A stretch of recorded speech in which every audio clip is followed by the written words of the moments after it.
जगाई और मधाई की प्रपन्नता। वृंदावन में एक परम भगवत भक्त माता ने हमें ये कथा सुनाई थी। भक्त भयभंजन भगवान द्वारका के भव्य भोजन भवन में बैठे हुए सत्यभामा आदि भामनियों से घिरे हुए भोजन कर रहे थे। भगवान एक बहुत ही सुंदर स्वर्ण चौकी पर विराजमान थे। स्वर्ण के बहुमूल्य थालों में भांति भांति के स्वादिष्ट व्यंजन सजे हुए थे। बहुमूल्य रत्न जड़ित कटोरियों में विविध प्रकार के पेय पदार्थ रखे हुए थे। सामने रुक्मणी जी बैठी हुई पंखा डुला रही थी। इधर उधर अन्य पटरानियां बैठी हुई थी। सहसा भगवान भोजन करते करते एकदम रुक गए। उनका मुख का ग्रास मुख में था और हाथ का हाथ में। वे निर्जीव मूर्ति की भांति ज्यों के त्यों ही स्तंभित से रह गए। उनका कमल के समान प्रफुल्लित मुख एकदम कुमला गया। आंखों में आंसू भरकर वे रुक्मणी जी की ओर देखने लगी। सभी पटरानियां भगवान के ऐसे भाव को देखकर भयभीत हो गईं। वे किसी भावी आशंका के भय से भयभीत सी हुई प्रभु के मुख की ओर निहारने लगी। कुछ कंपित स्वर में भयभीत होकर रुक्मणी जी ने पूछा, प्रभु आपके एक साथ ही ऐसी दशा क्यों हो गई? मालूम पड़ता है कहीं आपके परम प्रिय किसी भक्त पर भारी संकट पड़ा है। उसी के कारण आप इतने खिन्न हो गए हैं। क्या मेरा यह अनुमान ठीक है? रुक्मणी की ओर देखते हुए प्रभु ने कहा, तुम्हारा अनुमान असत्य नहीं है। अधीरता प्रकट करते हुए रुक्मणी जी ने कहा, प्राणेश्वर मैं उन महाभाग भक्त का और उनकी विपत्ति का हाल जानना चाहती हूँ। विषण स्वर में भगवान ने कहा, दुष्ट दुशासन भरी सभा में द्रुपद सुता के चीर को खींच रहा है। गुरुजनों के सामने उस पतिव्रता को नग्न करना चाहता है। द्रुपद सुता के दुख की बात सुनकर नारी सुलभ भीरता और कातरता के साथ जल्दी से रुक्मणी जी ने कहा, तब आप सोच क्या रहे हैं? जल्दी से उसकी सहायता क्यों नहीं करते जिससे उसकी लाज बच सके? प्रभु उस दीनहीन अबला की रक्षा करो। नाथ उसके दुख से मेरा दिल धड़कने लगा है। गदगद कंठ से भगवान ने कहा, सहायता कैसे करूं? उसने तो अपने वस्त्र का एक छोर दांतों से दाब रखा है। वे सर्वतोभावेन मेरा सहारा ना लेकर दांतों का सहारा ले रही है। जब तक वे सब आशाओं को छोड़कर पूर्ण रूप से मेरे ही ऊपर निर्भर नहीं हो जाती, तब तक मैं उसकी सहायता कर ही कैसे सकता हूँ?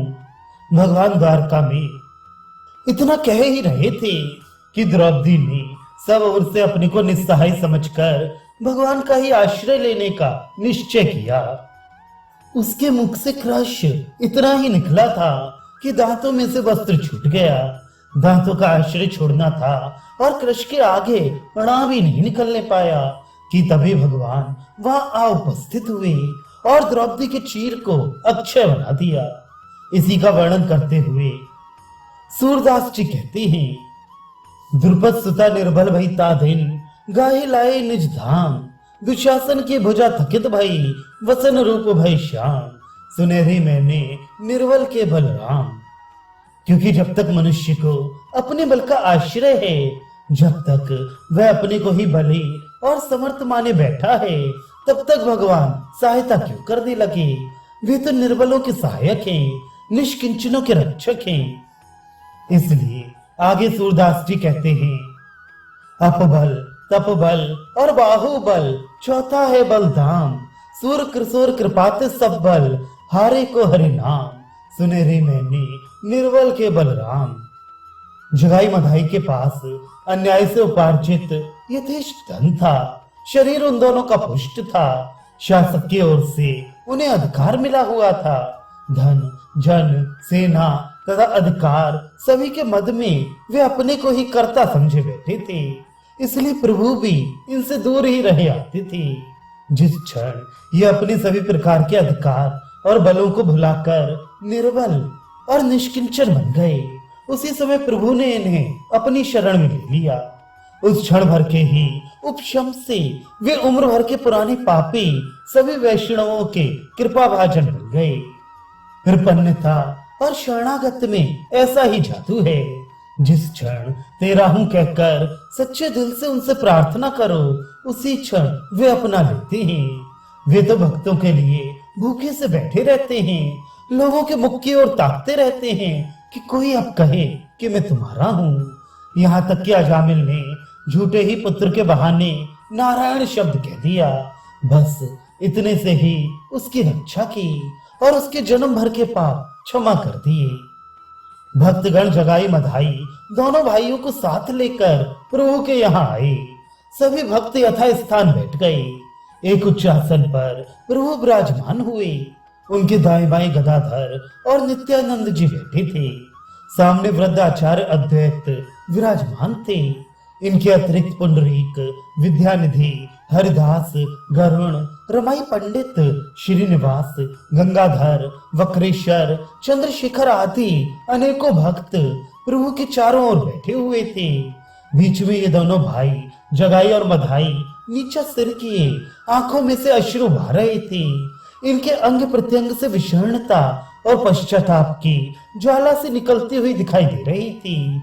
दोनों का शरीर पुलकित हो रहा था। दोनों ही नित्यानंद और प्रभु की भारी कृपा के बोझ से दबे से जा रहे थे। उन्हें अपने शरीर का होश नहीं था।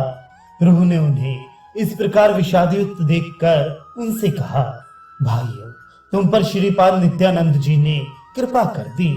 अब तुम लोग शोक मोह छोड़ दो। अब तुम निष्पाप बन गए।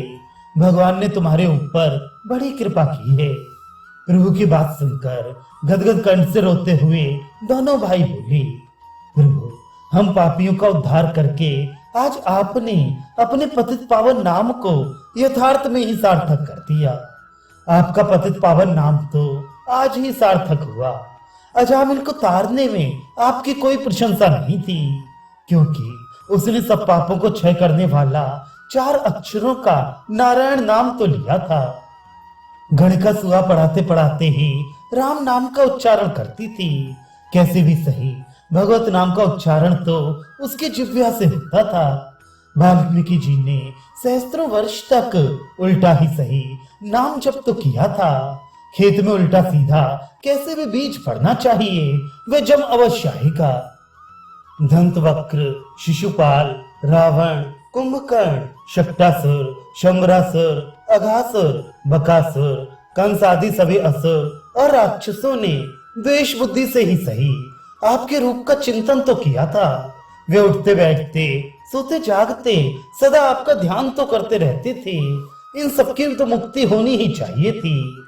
ये लोग तो भगवत संबंधी होने के कारण मुक्ति के अधिकारी ही थे। किंतु हे दीनानाथ, हे अशरण शरण, हे पतितों के एकमात्र आधार, हे कृपा के सागर, हे पापियों के पतवार, हे अनाथ रक्षक, हम पापियों ने तो कभी भूल से भी आपका नाम ग्रहण नहीं किया था। हम तो सदा मदोन्मत्त हुए पाप कर्मों में ही प्रवृत्त रहते थे। हमें तो आपके संबंध में कुछ भी ज्ञान नहीं था।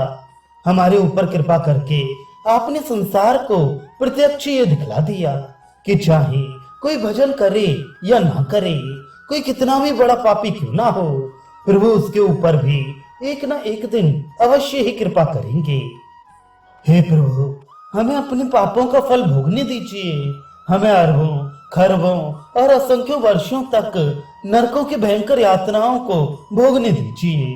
प्रभु, हम आपके इस अहेतु की कृपा को सहन ना कर सकेंगे। नाथ, हमारा हृदय विदीर्ण हुआ जा रहा है। हम प्रभु के इतने बड़े कृपा पात्र बनने की योग्य कोटि जन्मों में न बन सकेंगे, जितनी कृपा प्रभु हमारे ऊपर प्रदर्शित कर रहे हैं। कल तक जो मद्यपान के अतिरिक्त कुछ जानते समझते ही नहीं थे, उन्हीं के मुख से ऐसी अपूर्व स्तुति सुनकर सभी भक्त चकित रह गए। वे एक दूसरे की ओर देखकर आश्चर्य प्रकट करने लगे। अद्वैताचार्य ने उसी समय इस श्लोक को पढ़कर प्रभु के पाद पद्मों में प्रणाम किया। मूकम करोति वाचालम पंगु लंघयत गिरिम यत् कृपातरमहं वंदे परमानंद माधवम। जगाई मधाई की ऐसी स्तुति सुनकर प्रभु ने उनसे कहा, तुम दोनों भाई सभी भक्तों की चरण वंदना करो। भक्तों की पदधूलि से पापी पुरुष भी परम पावन और पुण्यात्मा बन सकता है। प्रभु की आज्ञा पाकर दोनों भाई अपने अश्रुओं से भक्तों के चरणों को भिगोते हुए उनकी चरण वंदना करने लगे। सभी भक्तों ने उन्हें हृदय से परम भागवत होने का सर्वोत्तम आशीर्वाद दिया। अब महाप्रभु ने उनकी शांति के लिए दूसरा उपाय सोचा। भगवती भागीरथी सभी के पापों को जड़ मूल से उखाड़कर फेंक देने वाली है, अतः अपने भक्तों से जाह्नवी के तट पर चलने के लिए कहा। चांदनी रात्रि थी, गर्मी के दिन थे, लोग कुछ तो सो गए थे, कुछ सोने की तैयारी कर रहे थे। उसी समय सभी भक्त इन दोनों भाइयों को आगे करके संकीर्तन करते हुए और प्रेम में नाचते गाते गंगा स्नान के निमित्त चले। संकीर्तन और जय जयकारों की तुमुल ध्वनि सुनकर सहस्त्रों नर नारी गंगा जी के घाट पर एकत्रित हो गए। बहुत से तो घाट पर से वैसे ही बिना वस्त्र पहने उठकर चले आए, कोई भोजन करते से ही दौड़े आए। पत्नी पत्नियों को छोड़कर माता पुत्रों को परित्याग करके तथा बहुएं अपनी सास नंदों की कुछ भी परवाह ना करके संकीर्तन देखने के निमित्त दौड़ी आई। सभी आकर भक्तों के साथ संकीर्तन करने में निमग्न हो गई। सभी एक प्रकार के अपूर्व आकर्षण के वशीभूत होकर अपने आप को भूल गए। महाप्रभु ने संकीर्तन बंद करने की आज्ञा दी और इन दोनों भाइयों को साथ लेकर वे स्वयं जल में घुसे। उनके साथ नित्यानंद, अद्वैताचार्य, श्रीवास तथा गदाधर आदि सभी भक्तों ने भी जल में प्रवेश किया। जल में पहुंचकर प्रभु ने दोनों भाइयों से कहा, जगन्नाथ और माधव, तुम दोनों अपने अपने हाथों में जल लो। प्रभु की आज्ञा पाते ही दोनों ने अपने अपने हाथों में जल लिया। तब प्रभु ने गंभीरता के स्वर में अत्यंत ही स्नेह के साथ दयाद्र होकर कहा, आज तक तुम दोनों भाइयों ने जितने पाप किए हों, इस जन्म में या पिछले कोटि जन्मों में उन सभी को मुझे दान कर दो। हाथ के जल को जल्दी से फेंकते हुए अत्यंत दीनता के साथ कातर स्वर में उन दोनों भाइयों ने कहा, प्रभु हमारा हृदय फट जाएगा, भगवान हम मर जाएंगे, हमें ऐसा घोर कर्म करने की आज्ञा अब ना प्रदान कीजिए। प्रभु हम आपकी इतनी कृपा को कभी सहन नहीं कर सकते। हे दीनों के दयाल, जिन चरणों में भक्तगण नित्य प्रति भांति भांति के सुगंधित चंदन और विविध प्रकार के पत्र पुष्प चढ़ाते हैं, उनमें हमें अपने असंख्य पापों को चढ़ाने की आज्ञा न दीजिए। संसार हमें धिक्कारेगा कि प्रभु के पावन पाद पद्मों में इन पापी पामर प्राणियों ने अपने पाप पुंजों को अर्पण किया। प्रभु हम दब जाएंगे, ये काम हमसे कभी नहीं होने का। प्रभु ने इन्हें धैर्य बंधाते हुए कहा, भाइयों तुम घबराओ नहीं, तुम्हारे पापों को ग्रहण करके मैं पावन हो जाऊंगा, मेरा जन्म धारण करना सार्थक हो जाएगा, तुम लोग संकोच ना करो।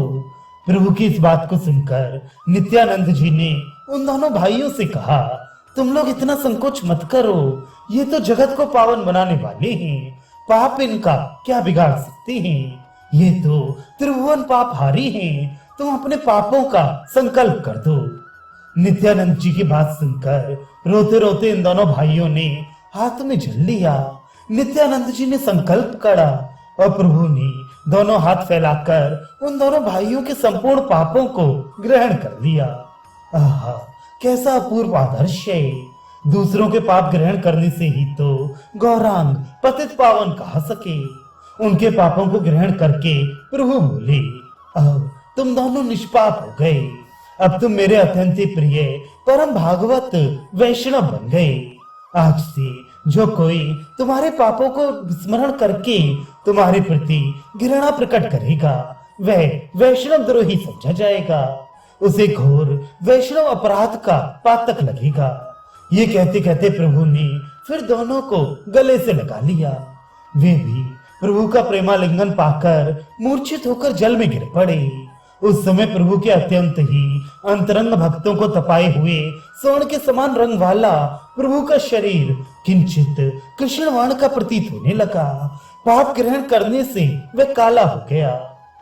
इसके अनंतर सभी भक्तों ने आनंद और उल्लास के सहित खूब स्नान किया।